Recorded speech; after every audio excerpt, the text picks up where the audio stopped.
Om Sai Ram. We welcome you all to Sai Pooja YouTube channel.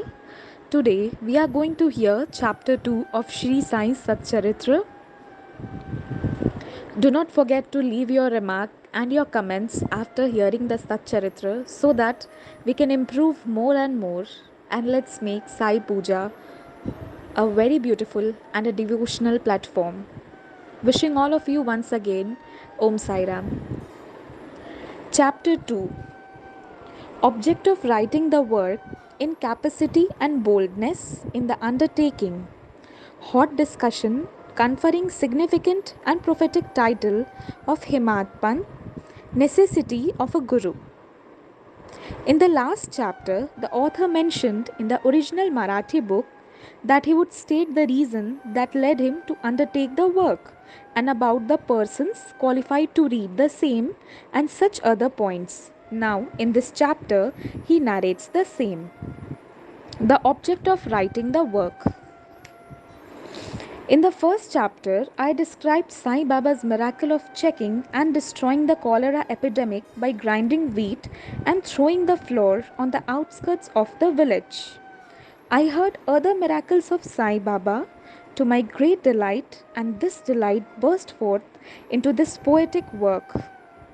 I also thought that the description of these miracles of Sai Baba would be interesting and instructive to his devotees and would remove their sins. So, I began to write the sacred life and teachings of Sai Baba. The life of a saint is neither logical nor dialectical. It shows us the true and great paths, incapacity and boldness in undertaking the work. Hemat Pan thought that he was not a fit person to undertake the work. He said, I do not know the life of my intimate friend, nor do I know my own mind. Then, how can I write the life of a saint or describe the nature of incarnations, which even the Vedas were unable to do? One must be a saint himself before he could know other saints, otherwise, how can I describe their glory? To write the life of a saint is most difficult. One may as well be able to measure the depths of the seven seas or enclose the sky with cloth trappings. I knew this was the most venturous undertaking which might expose me to ridicule. I therefore invoked Sai Baba's grace. The premier poet, saint of Maharashtra, Sri Dhyaneshwar Maharaj, had stated that the Lord loves those who write the lives of saints, and the saints also have their own peculiar method of assigning the service which the devotees long for. The saints inspires the work of the devotees, become only an indirect cause or an instrument in achieving the end. I would repeat this sentence again. The saint inspires the work. The devotees become only an indirect cause or an instrument in achieving the end.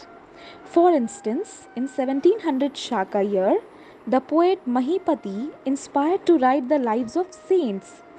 Saints inspired him and got the work done. So also in 1800 Shaka year, 1800 Shaka year means 1878 AD, where Das Ganu's service was accepted. The former wrote four books, Bhakt Vijay, Sant Vijay, Bhakt Leelamrit and Sant Leelamrit, while the latter wrote two, Bhakt Leelamrit and Sant Kathamrit, in which the lives of modern saints were described. In chapters 31, 32, 33 of Bhakt Leelamrit and in chapter 57 of Sant Kathamrit, the life and teachings of Sai Baba are very well depicted.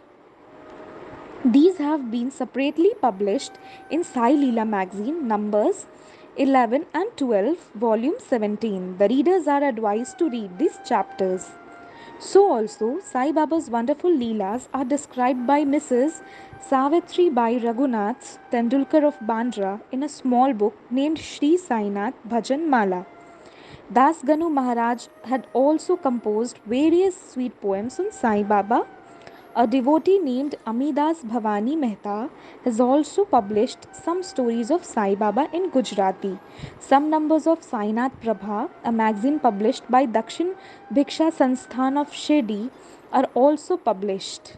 Then the question of objection comes in that while so many works regarding Sai Baba are extant, why should this satcharitra be written and where is its necessity?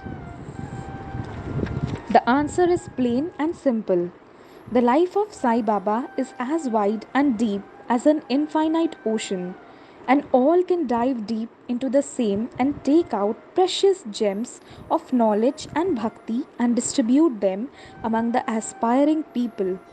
The stories, parables, and teachings of Sai Baba are very wonderful.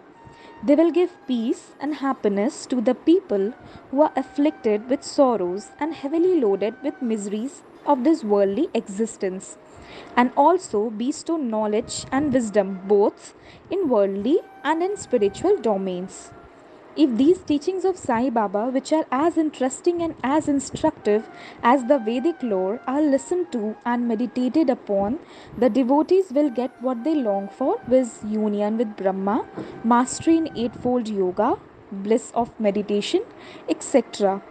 So I thought that I should call these stories together. That would be my best upasana. This collection would be most delightful to those simple souls whose eyes were not blessed with Sai Baba's darshan. So I set about collecting Sai Baba's teachings and expressions, the outcome of his boundless self realization. It was Sai Baba who inspired me in this matter. In fact, I surrendered my ego at his feet and thought that my path was clear and that he would make me quite happy here and in the next world. I could not myself ask Sai Baba to give me permission for this work, so I requested Mr. Madhav Rao Deshpande, alias Shama, Baba's most intimate devotee, to speak to him for me. He pleaded my cause and said to Sai Baba, "This Anna Sahib wishes to write your biography. Don't say that you are a poor fakir and that there is no necessity to write it. But if you agree and help him, he will write, or rather, your grace will accomplish the work. Without your consent and blessings, nothing can be done successfully." When Sai Baba heard this request, he was moved and blessed me by giving me his udi, sacred ash, and placing his boon bestowing hand on my head and said, "Let him make a collection of stories and experiences. Keep notes and memos. I will help him. He is only an outward instrument. I should write my autobiography myself and satisfy the wishes of my devotees. He should get rid of his ego, surrender it at my feet. He who acts like this in life, him I help the most. What of my life stories? I serve him in his house in all possible ways. When his ego is completely annihilated and there is left no trace of it, I myself shall enter into him and shall myself write my own story, own life. Hearing my stories and teachings will create faith in devotees' heart and they will easily get self-realization and bliss. And there be no insistence on establishing one's own view, no attempt to refute others' opinion, no discussion of pros and cons of any subject. Significant and prophetic title. The word discussion put me in mind of my promise to explain the story of my getting the title of Himatpan, and now I began to relate the same. I was on close friendly terms with Kaka Sahib Dikshit and Nana Sahib Chandorkar. They pressed me to go to Shirdi and have Baba's darshan, and I promised them to do so. But something in the meanwhile turned up, which prevented me from going to Shirdi. The son of a friend of mine at Lonawala fell ill. My friend tried all possible means, physical and spiritual, but the fever would not abate. At length, he got his guru to sit by the bedside of his son, but this too was of no avail. Hearing this, I thought What was the utility of the Guru if he could not save my friend's son? If the Guru can't do anything for us, why should I go to Shirdi at all? Thinking this way, I postponed my Shirdi trip, but the inevitable must happen, and it happened in my case as follows. Mr. Nana Sahib Chandorkar, who was a divisional officer, was going on a tour to Bassein. From Thane, he came to Dadar and was waiting for a train bound for Bassein. Meanwhile, a Bandra local turned up. He sat in it and came to Bandra and sent for me and took me to task of putting off my Shirdi trip. Nana's argument for my Shirdi trip was convincing and delightful, and so I decided to start for Shirdi the same night. I packed up my luggage and started for Shirdi. I planned to go to Dadar and from there to catch the train for Manmad, and so I booked myself for Dadar and sat in the train. While the train was to start, a Mohammedan came hastily to my compartment and, seeing all my paraphernalia, asked me where I was bound to. I told him about my plan. He then suggested that I should go straight to Bori Bunder and not to wait at Dadar, as the Manmad mail did not stop at Dadar. If this little miracle or Leela had not happened, I would have reached Shirdi next day, as settled. If this little miracle or Leela had not happened, I would not have reached Shirdi next day, as settled, and many doubts would have assailed me. But that was not to be. As fortune favored me, I reached Shirdi the next day before 9 or 10 am. Bhau Sahib Kaka Dikshit was waiting for me. This was in 1910, when there was only one place with Sathiswara for lodging pilgrim devotees. After alighting from the Tonga, I was anxious to have darshan when the great devotee Tatya Sahib Nulkar returned from the masjid and said that Sai Baba was at the corner of the Vada and that I should first get the preliminary darshan and then, after bath, see him at leisure. Hearing this, I ran and prostrated before Baba, and to my joy knew no bounds. I found more than what Nana Chandorkar had told me. All my senses were satisfied, and I forgot my thirst and hunger. The moment I touched Sai Baba's feet, I began a new lease of life. I myself felt much obliged to those who spurred and helped me to get the darshan. I consider them as my real relatives, and I cannot repay their debt. I only remember them and prostrate mentally before them. The peculiarity of Sai Baba's darshan, as I found it, is that by his darshan our thoughts are changed, the force of previous action is abated, and gradually non attachment or dispassion towards worldly object grows up. It is by the merit of actions in many past births that such darshan is got. And if only you see Sai Baba, all the world assumes the form of Sai Baba. On the first day of my arrival in Shirdi, there was a discussion between me and Bala Sahib Bhate regarding the necessity of a guru. I contended, why should we lose our freedom and submit to others when we have to do our own duty? Why a guru is necessary? One must try his best and save himself. What can the guru do to a man who does nothing but sleeps indolently? Thus, I pleaded free will while Mr. Bhate took up the other side with destiny and said, whatever is bound to happen must happen. Even great men have failed. Man proposes one way, but God disposes the other way. Brush aside your cleverness, pride, or egoism won't help you. This discussion, with all its pros and cons, went on for an hour or so, and as usual, no conclusion was arrived at. We had to stop the discussion ultimately as we were exhausted. The net result of this was that I lost my peace of mind and found that unless there is a strong body consciousness and egoism, there would be no discussion. In other words, it is egoism which breeds the discussion. Then we went to masjid with others. Baba asked Kaka Sahib Dikshit the following: what was going on in the Sathis Wada? What was the discussion about? And staring at me, Baba further added, what did this Hemat Pant say? Hearing this word, I was much surprised. The masjid was at a considerable distance from the Satheswara where I was staying and where the discussion was going on. How could Baba know our discussion unless he be omniscient and the inner ruler of all? I began to think why Sai Baba should call me by the name Hemad Pant. This word is a distorted form of Hemadri Pant.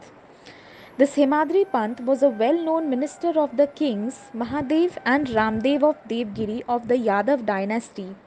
He was very learned, good natured, and the author of works such as Chaturvarga, Chintamani, dealing with spiritual subjects, and Raj Prashasti. He invented and started new methods of accounts and was the originator of the Modi Marathi shorthand script. But I was quite the opposite, an ignoramus and of mediocre intellect. So I could not understand why the name or the title was conferred upon me, but thinking seriously upon it, I thought that the title was a dart to destroy my ego, so that I should always remain meek and humble. It was also a compliment paid to me for the cleverness in the discussion. Looking into history, we think that Sai Baba's word calling Mr. Dabolkar by the name Hemad Pant was significant and prophetic, as we find that he looked after the management of Sai Sansthan very intelligently, kept all accounts properly, and was also the author of such a good work, Sai Satcharitra, which deals with such important and spiritual subjects as dhyan, bhakti, dispassion, self surrender, and self realization. About the necessity of a guru. Hemad Pant had left no note, no memo about what Baba said regarding this subject, but Kaka Sahib Dikshit had published his notes regarding this matter. Next day, after Hemad Pant's meeting with Sai Baba, Kaka Sahib went to Baba and asked, Baba, where to go? Baba said, high up. Then the man said, where's the way? Baba said, there are many ways leading there. There is one way from here, Shirdi also. The way is difficult. There are tigers and wolves in the jungle on the way. I, Kaka Sahib asked, but Baba, what if we take a guide with us? Baba answered, then there is no difficulty. The guide will take you straight to your destination, avoiding wolves, tigers, and ditches, etc on the way. If there be no guide, there is danger of your being lost in the jungle or falling into ditches.